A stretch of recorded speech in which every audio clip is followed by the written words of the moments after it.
नमस्कार दोस्तों, हमारे चैनल में आप सभी का स्वागत है।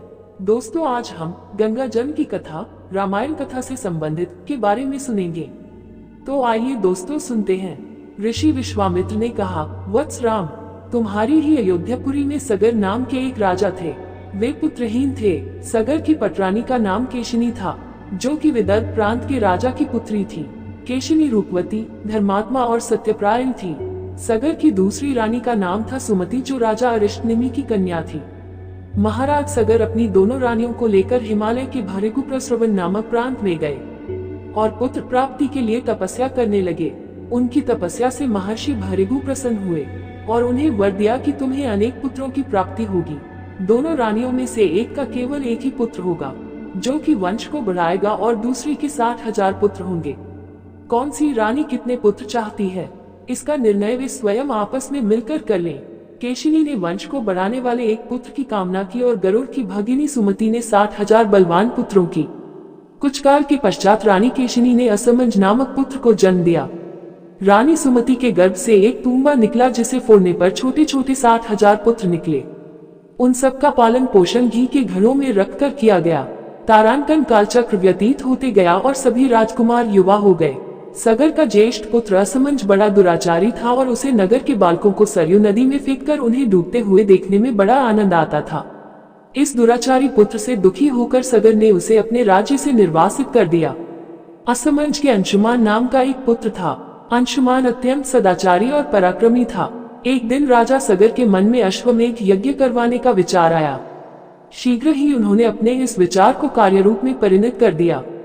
राम ने ऋषि विश्वामित्र से कहा, गुरुदेव, मेरी रुचि अपने पूर्वज सगर की यज्ञ गाथा को विस्तार पूर्वक सुनने में है, अतः कृपा करके इस वृतांत को पूरा सुनाइए। राम के इस प्रकार से जिज्ञासा व्यक्त करने पर ऋषि विश्वामित्र प्रसन्न होकर कहने लगे, राजा सगर ने हिमालय एवं विंध्याचल के बीच की हरितिमा युक्त भूमि पर एक विशाल यज्ञ मंडप का निर्माण करवाया। फिर अश्वमेध यज्ञ के लिए श्यामकर्ण घोड़ा छोड़कर उसकी रक्षा के लिए पराक्रमी अंशुमान को सेना के साथ उसके पीछे पीछे भेज दिया। यज्ञ की संभावित सफलता के परिणाम की आशंका से भयभीत होकर इंद्र ने एक राक्षस का रूप धारण किया और उस घोड़े को चुरा लिया। घोड़े की चोरी की सूचना पाकर सगर ने अपने 60,000 पुत्रों को आज्ञा दी कि घोड़ा चुराने वाले को पकड़कर या मारकर घोड़ा वापस लाओ। पूरी पृथ्वी में खोजने पर भी जब घोड़ा नहीं मिला तो इस आशंका से कि किसी ने घोड़े को तहखाने में न छुपा रखा हो, सगर के पुत्रों ने संपूर्ण पृथ्वी को खोदना आरंभ कर दिया। उनके इस कार्य से असंख्य भूमितल निवासी प्राणी मारे गए। खोदते खोदते वे पाताल तक जा पहुँचे। उनके इस नृशंस कृत्य के विषय में देवताओं ने ब्रह्मा जी को बताया तो ब्रह्मा जी ने कहा कि ये राजकुमार क्रोध एवं मद में अंधे होकर ऐसा कर रहे हैं। पृथ्वी की रक्षा कर दायित्व कपिल ऋषि पर है, इसलिए वे इस विषय में अवश्य ही कुछ न कुछ करेंगे। पूरी पृथ्वी को खोदने के बाद भी जब घोड़ा और उसको चुराने वाला चोर नहीं मिला तो निराश होकर राजकुमारों ने इसकी सूचना अपने पिता को दी। क्रुद्ध सगर ने आदेश दिया कि घोड़े को पाताल में जाकर ढूंढो। पाताल में घोड़े को खोजते खोजते वे सनातन वसुदेव कपिल के आश्रम में पहुंच गए। उन्होंने देखा कपिल देव तपस्या में लीन है और उन्हीं के पास यज्ञ का वह घोड़ा बंधा हुआ है। उन्होंने कपिल मुनि को घोड़े का चोर समझकर उनके लिए अनेक दुर्वचन कहे और उन्हें मारने के लिए दौड़े। सगर के इन कुकृत्यों से कपिल मुनि की समाधि भंग हो गई। उन्होंने क्रुद्ध होकर सगर के उन सब पुत्रों को भस्म कर दिया। ऋषि विश्वामित्र ने आगे कहा, बहुत दिनों तक अपने पुत्रों की सूचना नहीं मिलने पर महाराज सगर ने अपने तेजस्वी पौत्र अंशुमान को अपने पुत्रों तथा घोड़े का पता लगाने के लिए आदेश दिया। वीर अंशुमान शस्त्रास्त्रों से सुसज्जित होकर अपने चाचाओं के द्वारा बनाए गए मार्ग से पाताल की ओर चल पड़ा। मार्ग में मिलने वाले पूजनीय ऋषि मुनियों का यथोचित सम्मान करके अपने लक्ष्य के विषय में पूछता हुआ उस स्थान तक पहुंच गया जहां पर उसके चाचाओं के भस्मीभूत शरीरों की राख पड़ी थी और पास ही यज्ञ का घोड़ा चल रहा था। अपने चाचाओं के भस्मीभूत शरीरों को देखकर उसे अत्यंत क्षोभ हुआ। उसने उनका तर्पण करने के लिए जलाशय की खोज की, किंतु उसे कोई भी जलाशय दृष्टिगत नहीं हुआ। तभी उसकी दृष्टि अपने चाचाओं के मामा गरुड़ पर पड़ी। उन्हें सादर प्रणाम करके अंशुमान ने पूछा कि हे पितामह, मैं अपने चाचाओं का तर्पण करना चाहता हूँ। समीप में यदि कोई सरोवर हो तो कृपा करके उसका पता बताइए। यदि आपको इनकी मृत्यु के विषय में कुछ जानकारी है तो वह भी मुझे बताने की कृपा करें। गरुड़ जी ने बताया कि किस प्रकार से इंद्र ने घोड़े को चुरा कर कपिल मुनि के पास छोड़ दिया था और उसके चाचाओं ने कपिल मुनि के साथ उद्दंड व्यवहार किया था, जिसके कारण कपिल मुनि ने उन सबको भस्म कर दिया। इसके पश्चात गरुड़ जी ने अंशुमान से कहा कि ये सब अलौकिक शक्ति वाले दिव्य पुरुष के द्वारा भस्म किए गए हैं, अतः लौकिक जल से तर्पण करने से इनका उद्धार नहीं होगा। केवल हिमालय की ज्येष्ठ पुत्री गंगा के जल से ही तर्पण करने पर इनका उद्धार संभव है। अब तुम घोड़े को लेकर वापस चले जाओ, जिससे कि तुम्हारे पितामह का यज्ञ पूर्ण हो सके। गरुड़ जी की आज्ञानुसार अंशुमान वापस अयोध्या पहुंचे और अपने पितामह को सारा वृतांत सुनाया। महाराज सगर ने दुखी मन से यज्ञ पूरा किया। वे अपने पुत्रों के उद्धार करने के लिए गंगा को पृथ्वी पर लाना चाहते थे, पर ऐसा करने के लिए उन्हें कोई भी युक्ति न सूझी। थोड़ा रुककर ऋषि विश्वामित्र कहा, महाराज सगर के देहांत के पश्चात अंशुमान बड़ी न्यायप्रियता के साथ शासन करने लगे। अंशुमान के परम प्रतापी पुत्र दिलीप हुए। दिलीप के वयस्क हो जाने पर अंशुमान दिलीप को राज्य का भार सौंपकर हिमालय की कंदराओं में जाकर गंगा को प्रसन्न करने के लिए तपस्या करने लगे, किंतु उन्हें सफलता नहीं प्राप्त हो पाए और वे स्वर्ग से धार गए।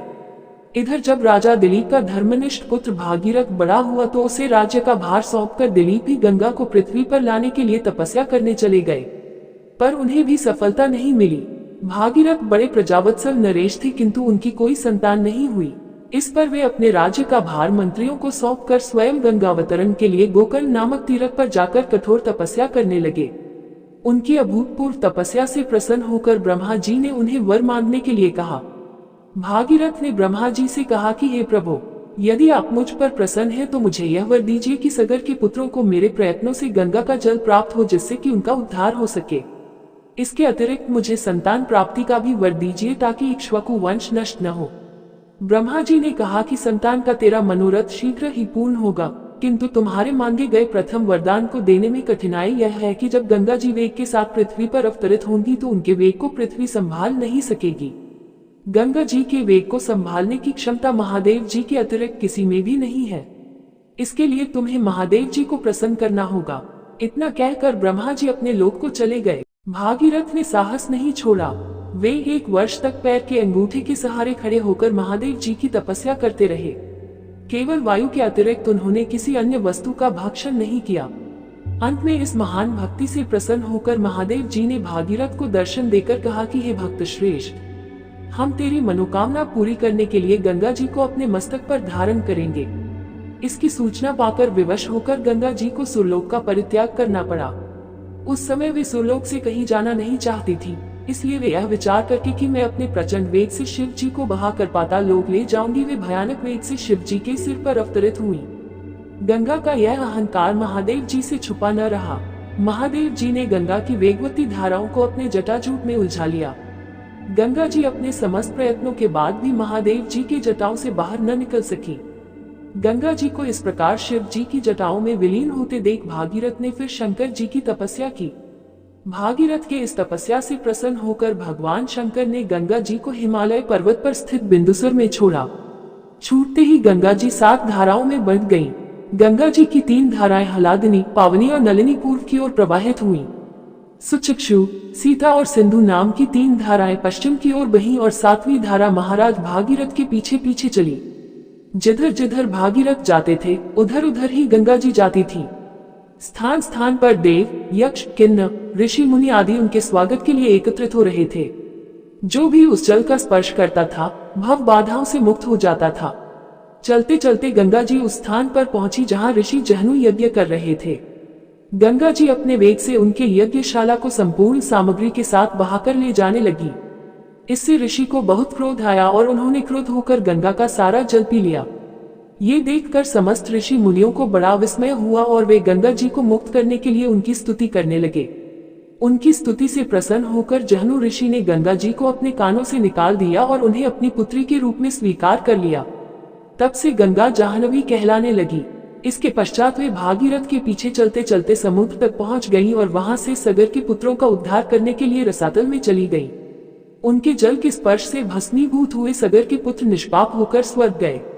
उस दिन से गंगा के 3 नाम हुए, त्रिपक्का, जाह्नवी और भागीरथी। हे रामचंद्र, कपिल आश्रम में गंगा जी के पहुंचने के पश्चात ब्रह्मा जी ने प्रसन्न होकर भागीरथ को वरदान दिया कि तेरे पुण्य के प्रताप से प्राप्त इस गंगा जल से जो भी मनुष्य स्नान करेगा या इसका पान करेगा वह सब प्रकार के दुखों से रहित होकर अंत में स्वर्ग को प्रस्थान करेगा। जब तक पृथ्वी मंडल में गंगा जी प्रवाहित होती रहेंगी तब तक उसका नाम भागीरथी कहलाएगा और संपूर्ण भूमंडल में तेरी कीर्ति अक्षुण्ण रूप से फैलती रहेगी।